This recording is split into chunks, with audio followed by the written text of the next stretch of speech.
just weighing in on the developments around the dismissal of SABC head of news, Phathiswa Magopeni.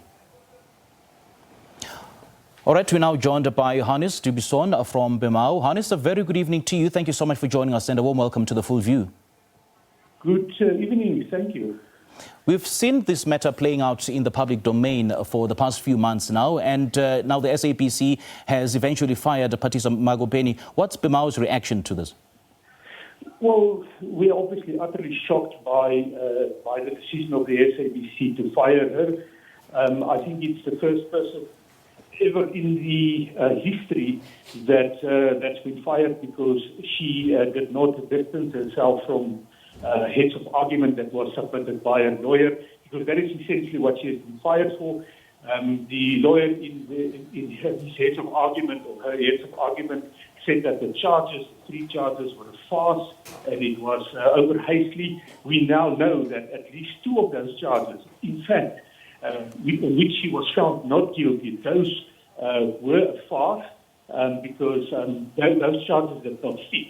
So the process that was followed by the SABC, and I want to make it clear that Ms. Magopeni is not a member of the union, but we are concerned about the state of affairs and the disciplinary action and the way that that has been taken against an SABC employee, regardless of that person, whether that person is a member or not.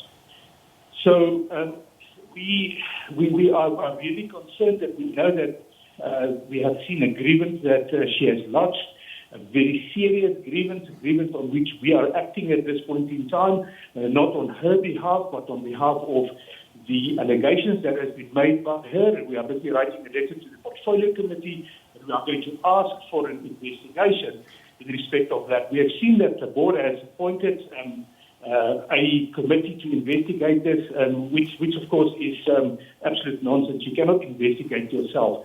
That investigation must come also in terms of the act from a different body, and that body is the portfolio committee themselves. So we are very concerned about the allegations that has been made, the political interference, and it is almost a deja vu in terms of what happened in the Buisson era, where the news has been influenced from outside the newsroom, and the demands were made to cover certain stories and not to cover other stories. Well, Ms. Magopeni says that she's been denied an opportunity to provide mitigating factors. Yet, on the other hand, the SABC, in fact, I've just spoken to the spokesperson a short while ago, says that the reason, amongst others, is that the fact that she did not, offer her mitigating factors. So what's your understanding as a union of the whole impasse? I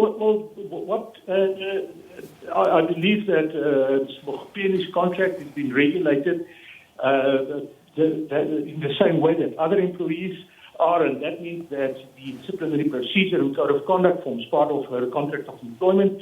In terms of that disciplinary code and procedure, the chairperson of the hearing must hear mitigating and aggravating factors and then make a decision, not a recommendation. That's nowhere in the disciplinary code. So clearly this is unprocedural, and I think that she would be within her right if she did not make any submissions to not legitimize an unlawful process or a process that is not in terms of her contract of employment. So but it would have not mattered in any event whether she would make any mitigation, because the SABC has clearly said in her letter, or the chairperson of the hearing has clearly said that if she is not going to distance herself from that statement that was made by the lawyer, that the charges are a farce and it is over hastily been decided on, that then there is a breach of trust, and that of course the SABC must then act on that.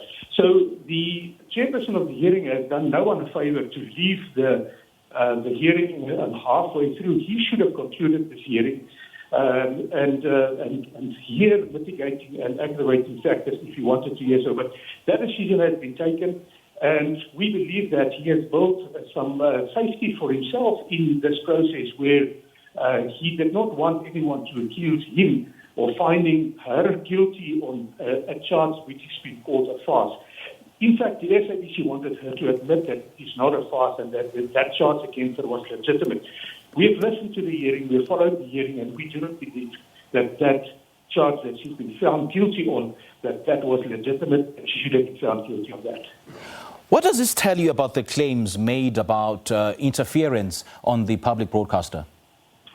Well, it seems that those are very legitimate claims. A person on her level would not go out, we believe, and raise a grievance against the chairperson of the board and the CEO of the SABC if there was no substance of that allegation. We have read the whole grievance.